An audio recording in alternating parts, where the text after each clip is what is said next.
안녕하십니까. 새로운 해법, 새로운 행동, 새로운 얼굴 9번철입니다. 오늘은 성장해법 제5호 법치대 반법치 그리고 사법부의 개혁에 대해서 말씀드리겠습니다. 우리 개혁파는 지금까지 문재인과 그 일당을 반동자 또는 반동파라 부르고 있습니다. 제1회 방송에서 이미 말씀드렸지만 기억을 되살리기 위해 다시 말씀드리겠습니다. 문재인과 그 일당은 지금까지 저들이 보여준 모든 행위가 반동적이었기 때문입니다. 자, 반동적이라고 하는 것은 이 세상이 정상적인 방향으로 돌아가는 것과 정반대로 나가는 것을 의미하지요. 반동이라는 의미는 애초에 북한 애들이 우리 그 우파들을 지칭할 때 반동분자 이렇게 표현을 했습니다. 그 당시에는 자기들이 세상의 주역이라고 생각했기 때문이죠. 그러면 저들은 어떠한 반동적인 행위를 해왔을까요? 12가지죠.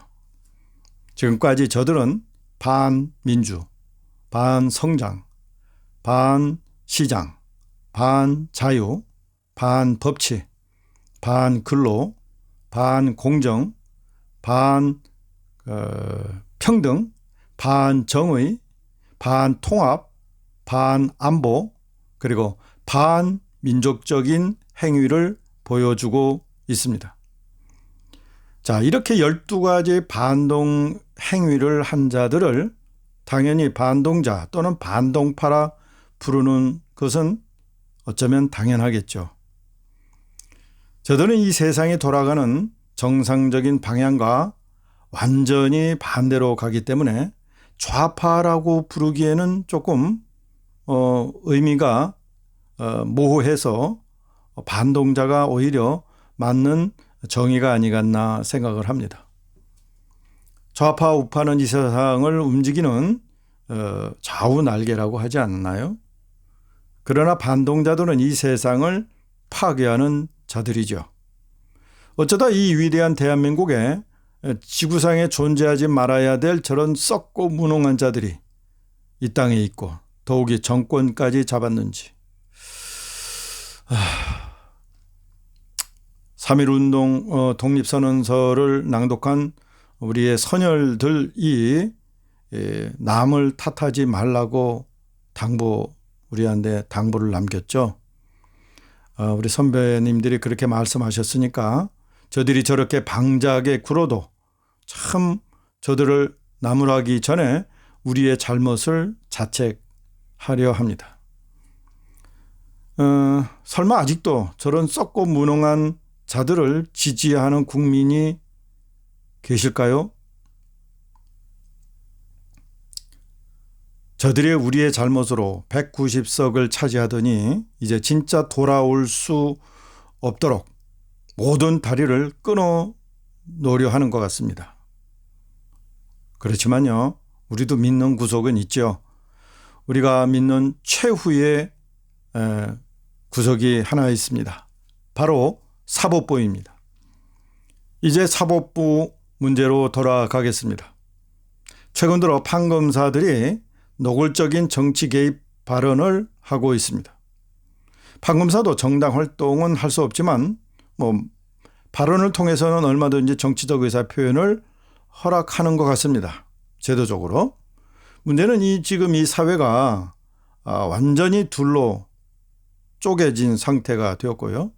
총만 안 들었지 서로 완전히 증오하는 그런 상태가 되어 버렸습니다. 이 사회에 통합이란 말이 사라진 지 오래입니다. 이 반동파 정권도 출범 이후 지금까지 사회 통합, 국민 통합을 얘기한 적을 들어본 적이 없습니다. 자, 이렇게 완전히 둘로 쪼개진 이 사회에서 어느 한편을 드는 듯한 말과 행동을 해온 판검사가 내린 판결을 다른 편이 과연 수용할 수 있을까요? 설령 그 판결이 누가 봐도 공정하다 해도 시비를 걸려면 얼마든지 걸 수 있지 않습니까? 자, 판검사들도 굳이 이런 상황을 즐기고 있을까요? 그럼에도 불구하고 일부 판검사들이 공개적으로 자신의 발언 수위를 높여가고 있는 실정입니다. 왜 그럴까요? 대단히 바람직스럽지 않은 사법부의 현 상황입니다. 이 나라의 법과 질서를 유지하기 위해서라도요, 제발 판검사가 그 직에 있을 동안에는 정치적 의견, 특히 편향된 의견을 표출하는 것만은 자제해야 하지 않을까 생각을 합니다. 이런 요구가 과연 무리한가요? 어떤 경우에는 정치적 의사를 무리하게 표시한 판검사들이 국회로 진출하는 기회를 더 많이 가지는 것 같습니다. 정치권이 판검사들의 정치적 의사를 표현하도록 마치 부추기는 듯한 행동을 하고 있어요. 그런데 그렇게 정치적 의사를 표현하다가 이제 국회로 진출한 판검사 출신 국회의원들이 기성 정치인들보다 더 강하게 또는 세게 활동하고 있는 건 또 웬일이죠?